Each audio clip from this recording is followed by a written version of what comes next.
அடையாளம் காட்டும் சைவம்.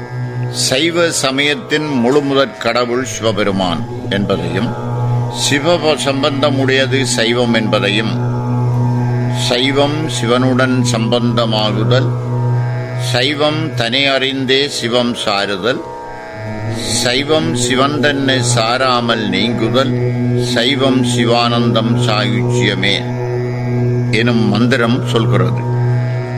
சைவ சமய நெறியாவது சிவனுடன் சேர்ந்து இருத்தல். சிவம் என்பது சைவ நெறிமுறை அறிந்து சிவனோடு கூடியிருத்தல். சைவம் என்பது சிவப்பரம்பொருளோடு தாம் ஒன்றி கலந்து இருக்கிறோம் என்ற உணர்வுமற்று அந்த நினைப்பையும் விட்டு ஒளிந்து இருத்தல். இப்படி சிவத்தோடு சிவமாக கலந்து சிவ சிந்தனையில் சிவானந்தம் பெற்று பரம்பொருளோடு இரண்டர கலந்து நிற்றலே சாயுச்சிய நிலை அடைதலாம். அது மட்டுமல்லாமல் பாச ஞானத்தில் அளந்தும் ஆன்மா எப்படி பசுஞானம் பெற்று பின் பதிஞானம் சித்திக்க சாயுச்சிய முத்தி பெறுகிறது எனும் சைவ சித்தாந்த செம்பொருளையும் இம்மந்திரம் திட்டத் தெளிவாக சொல்வதை காண முடியும்.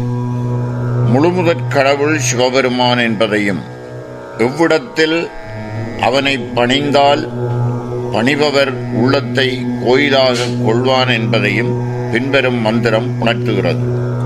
நாடும் நகரமும் நல் திருக்கோயிலும் தேடித் திரிந்து சிவபெருமான் என்று பாடி பணிந்தவன் கூடிய நெஞ்சத்து கோயிலா கொள்வனே.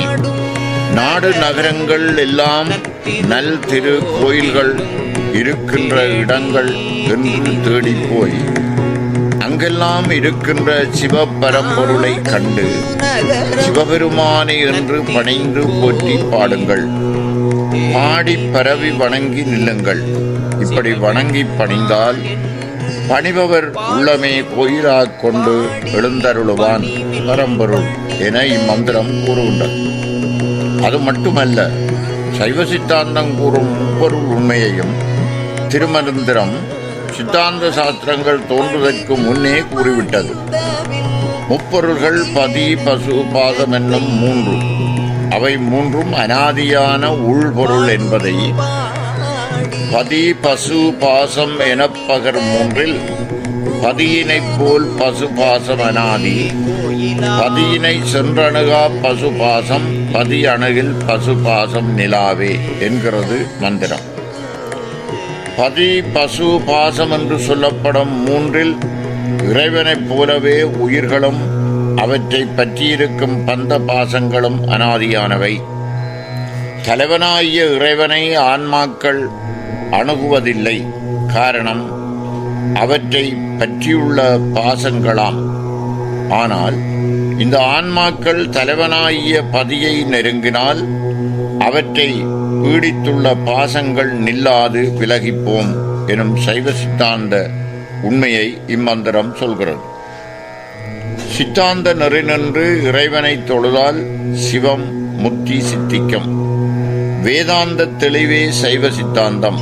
இது காட்டும் பொருள் சிவமே என பின்வரும் மந்திரம் உணர்த்துகிறது. சித்தாந்தத்தே சிவன் முத்தி சித்தித்தலால் சித்தாந்தத்தே நிற்போர் முத்தி சித்தித்தவர். சித்தாந்தத்தே வேதாந்தம் செம்பொருள் ஆதலால் சித்தாந்த வேதாந்தம் காட்டும் சிவனையே. சித்தாந்த வழி நிற்கும் சீடர்களுக்கு திருவடி பேரின்பமாகிய முத்தி காட்டுதலால் சித்தாந்த நெறி நிற்போர் முத்தி இன்பம் பெற்றவராவர். சித்தாந்தம் வேதாந்தம் என்ற இந்த இரண்டும் உயர்ந்த பரம்பொருளாகிய சிவத்தை பற்றியதாதலால் சித்தாந்தம் வேதாந்தம் என்னும் இரண்டுமே சுட்டுவது சிவனின் காட்சியே எனும் இம்மந்திரம் கருத்து மிக உயர்வானதாகும். இக்கலியுகத்தில் சைவம் சிவநெறி என்றும் சைவ சித்தாந்தம் என்றும் சிவபெருமான் என்றும் சொல்லுவதற்கு கூச்சப்படுபவர்களையும் நமது சமயத்தின் பெயர் எது என தெரியாது தடுமாறுபவர்களையும் பரவலாக காண்கிறோம். இவர்கள் திருமூலரின் திருமந்திரத்தை படிப்பார்களே ஆனால் தம் அறியாமையை புரிந்து தெளிவு பெறுவர். சைவத்தை அறிய மிக தொன்மையான, ஆழமான, அகலமான, நுண்ணிய கருத்துக்களஞ்சியமாயுள்ள திருமந்திரத்தை படித்து வாழ்வின் பயனை பெறுவோம்.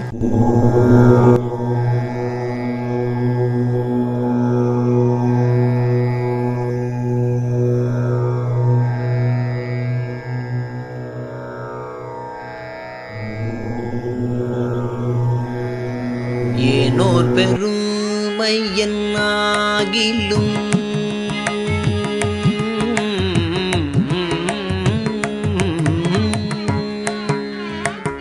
ஏனோர் பெருமையனாகிலும் எம்முறை ஏனோர் பெருமையன் ஆகிலும் எம்முறை தானே சிறுமையுள் உட்கலந்தங்குளன் ஏனோர் பெருமையன் ஆகிலும் எம்முறை தானே சிறுமையுள் உட்கலந்து அங்குளன் வானோர் அறியும்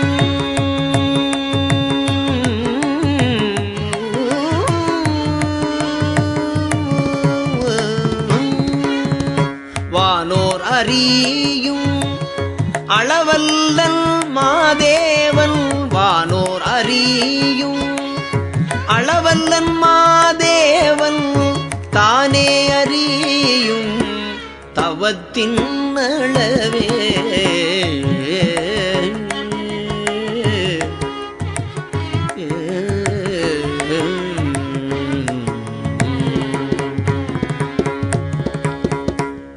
எங்கள் சிவபெருமான் ஏனைத் தேவரினும் பார்க்க மிகப் பெரியோனாயினும் உயிர்களின் சிற்றுடம்பினுள் அவற்றினும் சிறியவாய இருதயத்துட் சிறியனாய்க் கலந்து அங்குச் சுடர்வடிவாய் விளங்குகின்றான்.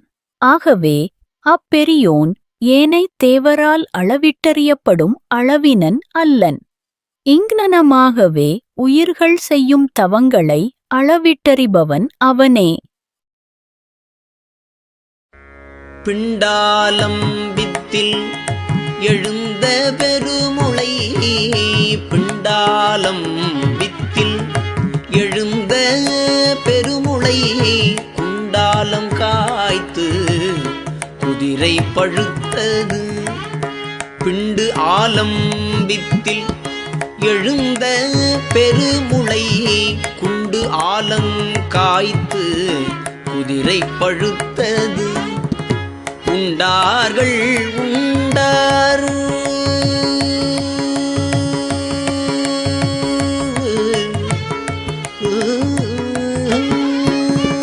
உண்டார்கள் உண்டார் உணர்விலா மூடர்கள் பிண்டத்துட்பட்டு பிணங்குகின்றார்களே.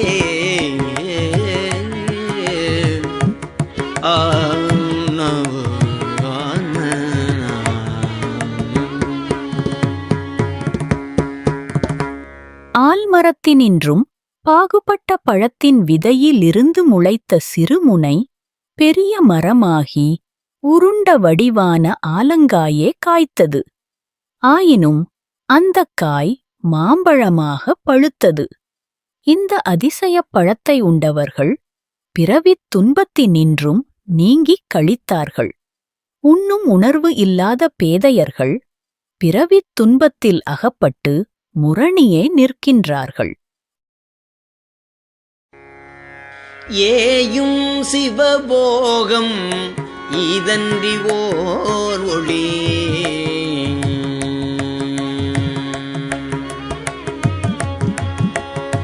ஏயும் சிவபோகம் இதன்றி ஓர் ஒளி ஆயும் அறிவையும் மாயாவுபாதியால் ஏயும் சிவபோகம் இதன்றி ஓர் ஒளி ஆயும் அறிவையும் மாயாவுபாதியால் ஏய பரிய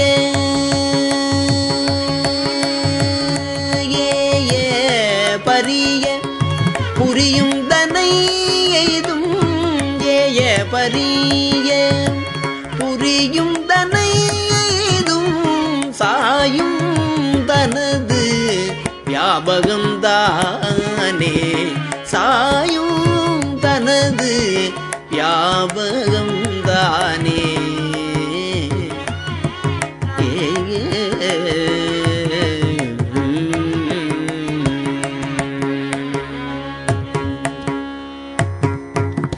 ஆன்மா பரமுத்தி நிலையில் விளைகின்ற சிவபோகத்தை நுகர்தலாகிய இஃது ஒன்றைத் தவிர அந்த போகத்தை தருகின்ற சிவத்தை தனக்கு வேறாக வைத்து ஆராய்கின்ற அறிவையும் மாயாமலத்தின் காரியமாய்ப் பொருந்திய சூக்கும தூல உடம்புகளைப் பற்றி புறஞ்செல்லுதலையும் உடையதாகின்ற வரையில் அதனது இயற்கைத் தன்மையைத் தலைப்பற்ற வியாபக நிலை அதற்கு நிலைக்க மாட்டாது. நானறிந்த பொருள் நாட இடம் இல்லையே வானறிந்து அங்கே வழியுறவிம் விடும் ஊனறிந்து உள்ளே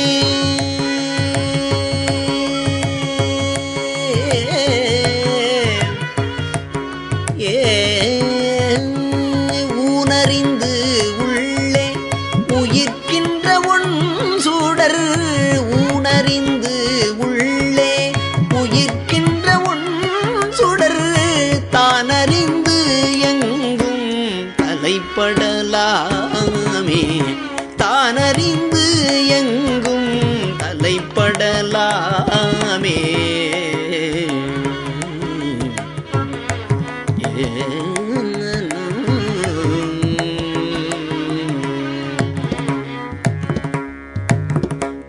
மெய்ப்பொருளை நம்மின் வேறாகத் தேடி அடையும் இடம் நான் அறிந்தவரையில் எதுவும் இல்லை. அதனை நாம் நம்மிலே அறிதல் எவ்வாறு எனின் பரவியோமம் எனப்படும் திருவருளை முன்னே அறிந்து நம் வழியை நாம் விட்டு அதன் வழியில் நின்றால் மெய்ப்பொருள் விறகைக் கடைந்தவழித் தோன்றும் தீ பின் அந்த விறகை தானி அழிப்பது போல நம் அறிவிலே விளங்கிப் பின் நாம் என வேறு முனைத்து நிற்கும் தற்போதத்தை அழித்து நம்மைத் தானாக்கிக் கொள்ளும். ஆகவே கருவிக் கூட்டங்களை நாம் அல்ல என்று கண்டு கழித்து நாம் தனித்து நின்ற வழி முன்னெல்லாம் உயிர்ப்பு வடிவில் இருந்த அந்த ஒளி விளக்கு இப்பொழுது தானேயாய் விளங்கும்.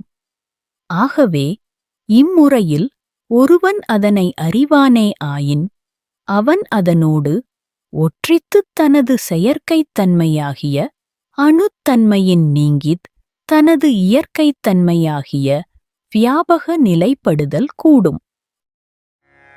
கடலிடை வாழ்கின்ற கௌவை உலகத்து உடலிடை வாழ்வு கண்டு உள்ளொளி நாடின் கடலிடை வாழ்கின்ற கௌவை உலகத்து உடலிடை வாழ்வு கண்டு உள்ளொளி நாடின் உடலிடை வைகின்ற உள்ளுரு தேனை உடலிடை வைகின்ற உள்ளுரு தேனை கடலில் மலிதிரை காணலுமாமே கடலில் மலிதிரை காணலுமாமே.